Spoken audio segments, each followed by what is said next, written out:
Hello guys, welcome back to another video. आज के इस वीडियो में डिस्कस करने वाले हैं हिस्ट्री के एमसीक्यूज़ के बारे में। पाषाण काल और सिंधु घाटी सभ्यता के एमसीक्यूज़ को हम यहां पर देखेंगे। ये वीडियो आपके लिए इम्पॉर्टेंट होने वाली है। उत्तराखंड में जितनी भी एग्ज़ाम में हिस्ट्री पूछी जाती है, ये सभी के लिए इम्पॉर्टेंट होने वाली है। तो चलिए फ्रेंड्स, आज के इस सेशन की शुरुआत करते हैं। पहले इसमें हम पाषाण काल के एमसीक्यूज़ को देखेंगे, फिर सिंधु घाटी सभ्यता के एमसीक्यूज़ को यहाँ पर देखेंगे। तो चलिए फ्रेंड्स, आज के इस सेशन की शुरुआत करते हैं। पहला प्रश्न है, इनमें से कौन सा पाषाण युग स्टोन एज के 3 प्रमुख कालों के अंतर्गत नहीं आता है? तो अगर पाषाण काल की बात करें, इसको 3 भागों में बांटा जाता है: पुरापाषाण काल, नवपाषाण काल और मध्यपाषाण काल। ताम्रपाषाण काल इसमें नहीं आता है, तो ऑप्शन नंबर सी हमारा राइट आंसर हो जाएगा। नेक्स्ट प्रश्न है, भीमबेटका की गुफाओं की खोज कब हुई थी? तो भीमबेटका की गुफाओं की खोज हुई थी 1958 में, तो ऑप्शन नंबर बी हमारा राइट आंसर हो जाएगा। 1957 में भीमबेटका गुफाओं की खोज होती है। नेक्स्ट प्रश्न है, भीमबेटका के शैलाश्रय निम्नलिखित में से किस लिए प्रसिद्ध हैं? तो भीमबेटका की जो गुफाएं हैं वो मध्य प्रदेश में स्थित हैं। रायसेन जिला है एक मध्य प्रदेश का, वहाँ पर ये स्थित हैं। तो भीमबेटका के जो शैलाश्रय हैं ये किसके लिए प्रसिद्ध हैं? ये प्रसिद्ध हैं भारतीय उपमहाद्वीप पर मानव जीवन के प्राचीनतम चिन्ह की वजह से। ऑप्शन नंबर डी यहाँ पर राइट आंसर हो जाएगा। नेक्स्ट प्रश्न है, भारत में पाषाणकालीन शिला चित्रकारी कहाँ पाई जाती है? तो भारत में पाषाणकालीन शिला चित्रकारी भीमबेटका की गुफाओं में पाई जाती है। Option number B right answer हो जाएगा। नेक्स्ट प्रश्न है, निम्नलिखित में से कौन सा मानव गतिविधियों एवं सभ्यता के प्राग ऐतिहासिक काल का सही कालानुक्रम है? तो देखिए, पहले पुरापाषाण काल आता है, फिर मध्यपाषाण काल, फिर नवपाषाण काल, यानी कि ऑप्शन नंबर ए हमारा यहाँ पर राइट आंसर हो जाएगा। अब हम सिंधु घाटी सभ्यता के एमसीक्यूज को यहाँ पर कवर करेंगे। पहला है, सिंधु घाटी सभ्यता में धौलावीरा डैश राज्य में स्थित है? तो पूछा गया प्रश्न है, आरआरबी एनटीपीसी में पूछा गया था, धौलावीरा किस राज्य में स्थित है? तो ये स्थित है गुजरात में। ऑप्शन नंबर ए हमारा राइट आंसर हो जाएगा। नेक्स्ट प्रश्न है, धौलावीरा एक पुरातात्विक स्थल किस समयावधि से जुड़ा है? तो ये एक सिंधु घाटी सभ्यता स्थल है और कहाँ स्थित है? गुजरात में। तो ऑप्शन नंबर सी हमारा राइट आंसर हो जाएगा। धौलावीरा एक सिंधु घाटी सभ्यता स्थल है। नेक्स्ट प्रश्न है, मोहनजोदड़ो में पाया गया विशाल स्नानागार एक विशाल डैश था? तो मोहनजोदड़ो से हमें क्या मिला है? मोहनजोदड़ो भी एक सिंधु घाटी सभ्यता स्थल है और यहाँ से एक विशाल स्नानागार मिला है जो कि किस आकार का था? तो ये एक आयताकार टैंक था। ऑप्शन नंबर डी हमारा राइट आंसर हो जाएगा।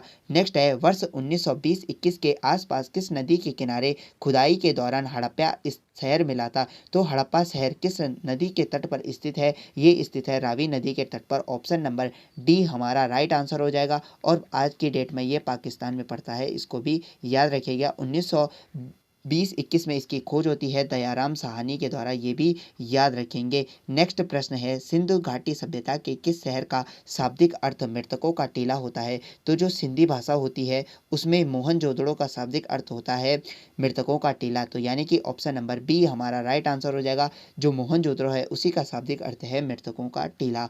नेक्स्ट प्रश्न है, मोहनजोदड़ो शब्द का अर्थ क्या है? तो वही प्रश्न है, मोहनजोदड़ो शब्द का जो अर्थ होता है वो है मृतकों का टीला। Option number C right answer हो जाएगा। नेक्स्ट है, मोहनजोदड़ो कहाँ स्थित है? तो मोहनजोदड़ो कहाँ स्थित है? ये स्थित है पाकिस्तान के सिंध क्षेत्र में। ऑप्शन नंबर डी हमारा राइट आंसर हो जाएगा। और जो मोहनजोदड़ो है वो किस नदी के तट पर है? तो ये सिंधु नदी के तट पर है। और जो हड़प्पा है वो रावी नदी के तट पर है। दोनों को याद रखेंगे। नेक्स्ट प्रश्न है, हड़प्पा सभ्यता का कौन सा शहर विशिष्ट रूप से मनके बनाने, सीप काटने, धातु की वस्तुएं बनाने, मुहर बनाने और तराजू का निर्माण करना आदि कार्यों सहित शिल्प उत्पादन के लिए समर्पित था? तो शिल्प उत्पादन से सिंधु घाटी सभ्यता का कौन सा स्तर जुड़ा हुआ है? तो ये है चुनौतड़ो। ऑप्शन नंबर डी यहाँ पर राइट आंसर हो जाएगा। नेक्स्ट प्रश्न है, सिंधु घाटी सभ्यता के निम्न में से किस स्थल को सबसे पहले खोजा गया था? तो सिंधु घाटी सभ्यता का जो प्रथम नगर खोजा गया था वो था Harappa. Option number B right answer हो जाएगा। इसी आधार पर सिंधु घाटी सभ्यता का नाम हड़प्पा सभ्यता के नाम से भी जाना जाता है, ये भी याद रखेंगे। और सैंधव सभ्यता भी इसे कहा जाता है। नेक्स्ट है, पत्थर की बनी नृत्य करते हुए पुरुष की मूर्ति नटराज किस स्थान पर पाई गई थी? तो नृत्य करती हुई नटराज की मूर्ति किस स्थान से मिली है? ये मिली है हड़प्पा से। ऑप्शन नंबर सी यहाँ पर राइट आंसर हो जाएगा। और मोहनजोदड़ो से पशुपतिनाथ की मूर्ति मिली है, इसे भी याद रखेंगे। नेक्स्ट है, इनमें से कौन सा हड़प्पा स्थल गुजरात में पाया गया है? तो हड़प्पा में इनमें से कौन सा स्थल पाया गया है? वो है Dholavira. Option number C right answer हो जाएगा। और धौलावीरा जो है अब 40वीं साइट है भारत में यूनेस्को की, ये भी याद रखेंगे। नेक्स्ट है, निम्नलिखित में से कौन सा स्थल सिंधु घाटी सभ्यता का हिस्सा नहीं था? तो सिंधु घाटी सभ्यता के स्थलों की बात करें तो उसमें मोहनजोदड़ो, हड़प्पा शामिल है, लोथल शामिल है जो कि गुजरात में है, उरुक शामिल नहीं है। ऑप्शन नंबर डी हमारा राइट आंसर हो जाएगा। ये उरुक जो है ये सुमेरियन सभ्यता से संबंधित है। Option number D right answer था। नेक्स्ट है, सिंधु सभ्यता के इनमें से किन स्थल में जलाशयों के साक्ष्य मिले हैं? तो जलाशय के साक्ष्य हमें सिंधु घाटी सभ्यता के किस स्थान से देखने को मिलते हैं? वो है Dholavira. Option number B right answer हो जाएगा। गुजरात में ये पड़ता है, याद रखेंगे। नेक्स्ट प्रश्न है, पुरातात्विक स्थल सुरकोटदा किस राज्य में स्थित है? तो सुरकोटदा जो है वो किस राज्य में स्थित है? ये स्थित है गुजरात में। Option number D right answer हो जाएगा। सिंधु घाटी सभ्यता ये स्थल है। नेक्स्ट है, किस वर्ष में जर्मनी और इटली के पुरातत्वविदों के एक दल ने मोहनजोदड़ो में सतह अन्वेषण शुरू किया था? तो जर्मन और इटली के पुरातत्वविदों ने मोहनजोदड़ो में जो सतह अन्वेषण था ये शुरू किया था 1980 में, याद रखेंगे। ऑप्शन नंबर सी यहाँ पर राइट आंसर हो जाएगा। एक नया प्रश्न है, याद रखेंगे। नेक्स्ट है, हड़प्पा सभ्यता की मोहरों पर निम्नलिखित में से कौन सा पशु अक्सर देखा जाता था? तो हड़प्पा सभ्यता से जो मोहरें मिली हैं उनमें बैल का अंकन होता था। ऑप्शन नंबर ए हमारा राइट आंसर हो जाएगा, ये याद रखेंगे। नेक्स्ट है, निम्नलिखित में से कौन सा हड़प्पा स्थल शिल्प कलाओं के उत्पादन से संबंधित नहीं है? तो इससे पहले के प्रश्न में हमने हड़प्पा सभ्यता का जो शिल्प कलाओं से उत्पादन से संबंधित जो स्थल है एक देखा था हमने चुनहोदड़ो, इसे भी याद रखेंगे। और इनमें से आपको नहीं बताना है तो कौन सा नहीं जुड़ा है, तो इसका जो राइट आंसर है वो हो जाएगा ऑप्शन नंबर बी। मांडा जो है वो शिल्प कलाओं से जुड़ा नहीं है। और मांडा कहाँ पड़ता है? ये आज में जम्मू एंड कश्मीर में पड़ता है, इसे भी याद रखेंगे। नेक्स्ट है, 1944 में भारतीय पुरातत्व सर्वेक्षण के महानिदेशक के रूप में किसने पदभार संभाला और हड़प्पा की खुदाई का जिम्मा लिया? अब इस प्रश्न को ध्यान से देखिएगा। जब 1921 में जब हड़प्पा की खुदाई हुई थी, सिंधु घाटी सभ्यता की जो खोज है वो शुरू हुई थी, तो उस समय महानिदेशक कौन थे भारतीय पुरातत्व सर्वेक्षण के? वो थे जॉन मार्शल। लेकिन इसका आंसर जॉन मार्शल नहीं होगा क्योंकि यहाँ पर 1944 की बात कर रहा है। तो 1944 में जो थे वो रैम वियर थे। ऑप्शन नंबर डी यहाँ पर राइट आंसर हो जाएगा। प्रश्न को समझते हुए चलेंगे। नेक्स्ट है, प्रसिद्ध सिंधु घाटी सभ्यता स्थल मोहनजोदड़ो की पहली बार खुदाई किस प्रख्यात भारतीय पुरातत्व द्वारा की गई थी? मोहनजोदड़ो की खुदाई कब हुई थी? 1922 में। और किसके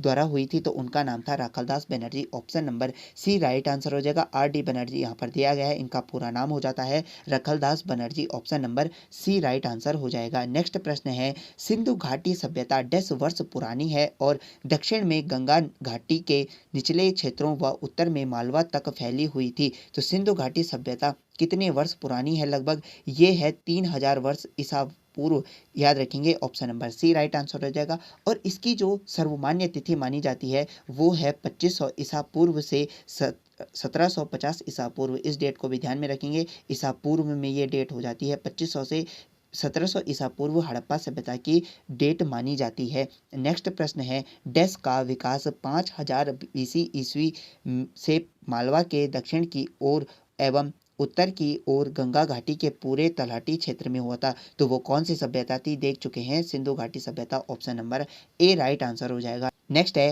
हड़प्पा सभ्यता 2500 बीसी के आसपास विकास किया था। आज उन्हें हम किस नाम से जाने कहते हैं? तो ये इतना ज़्यादा इंपॉर्टेंट प्रश्न नहीं है। उसे हम पश्चिमी भारत और पाकिस्तान के नाम से जानते हैं क्योंकि इन्हीं में जो हड़प्पा सभ्यता थी वो फैली हुई है।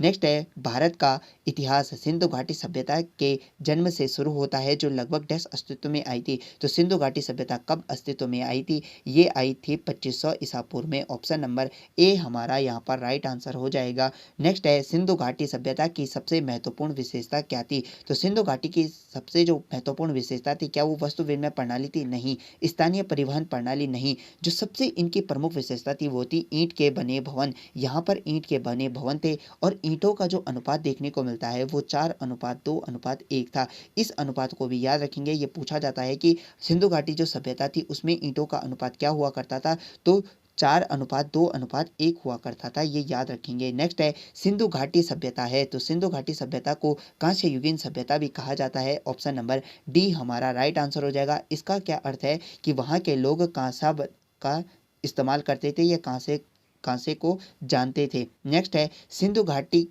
के लोग डैश बनाने के लिए तांबे और टिन को मिश्रित करते थे, तो तांबा और टिन को मिश्रित करके वो क्या बनाते थे, कांसा। ऑप्शन नंबर बी हमारा यहाँ पर राइट आंसर हो जाएगा। नेक्स्ट है निम्नलिखित में से कौन सा सिंधु घाटी सभ्यता का महत्वपूर्ण स्थल नहीं है, तो कालीबंगा एक महत्वपूर्ण स्थल है जो राजस्थान में पड़ता है, हड़प्पा एक महत्वपूर्ण स्थल है, मोहनजोदड़ो भी एक महत्वपूर्ण स्थल है, आजमगढ़ जो यूपी में पड़ता है ये सिंधु घाटी सभ्यता से जुड़ा हुआ स्थल नहीं है। नेक्स्ट है मोहनजोदड़ो नाम का डैश में मुर्दों का टीला है, तो मैंने आपको बताया था कि मोहनजोदड़ो का जो शाब्दिक अर्थ है वो सिंधी भाषा में मुर्दों का टीला होता है या मृतकों का टीला होता है, तो option number D right answer हो जाएगा। नेक्स्ट है हड़प्पा के लोग निम्नलिखित भगवान में किसकी पूजा नहीं करते थे, तो हड़प्पा के लोग इनमें से किस भगवान की पूजा नहीं करते थे, तो देखिए शिव की वो पूजा करते थे क्योंकि वहां से हमें पशुपतिनाथ की मूर्ति जो है मिली है। कबूतर की यानी कि प्रकृति वो पुजारी थे इसलिए वो कभी पशु पक्षियों की भी पूजा करते थे। और जो सिंधु घाटी सभ्यता से एक यानी कि हड़प्पा सभ्यता से एक मोहर मिली है जिसमें स्वास्तिक का अंकन हुआ है, तो माना जाता है कि स्वास्तिक की भी वो पूजा करते थे, लेकिन विष्णु भगवान का वहां पर कोई भी साक्ष्य प्राप्त नहीं होता है, इसलिए माना जा सकता है कि वो विष्णु भगवान की पूजा नहीं करते थे, तो ऑप्शन नंबर बी हमारा राइट आंसर हो जाएगा। नेक्स्ट है सिंधु घाटी सभ्यता के लोग डैश की पूजा करते थे, तो मैंने आपको बताया कि मोहनजोदड़ो से हमको पशुपतिनाथ की जो मूर्ति मिली है उसे शिव भगवान के रूप में जाना जाता है, तो ऑप्शन नंबर डी हमारा यहाँ पर राइट आंसर हो जाएगा कि सिंधु घाटी सभ्यता के लोग डैश पूजा करते थे, किसकी, पशुपतिनाथ की पूजा करते थे। तो फ्रेंड्स हमने यहाँ पर सिंधु घाटी सभ्यता और स्टोन एज यानी कि पाषाण काल के एमसीक्यूज को यहाँ पर कवर किया। अगर आपको ये वीडियो पसंद आया तो इसे लाइक कीजिए, चैनल को सब्सक्राइब कीजिए। मैं मिलता हूँ आपको नेक्स्ट वीडियो में, तब तक के लिए टेक केयर एंड बाय।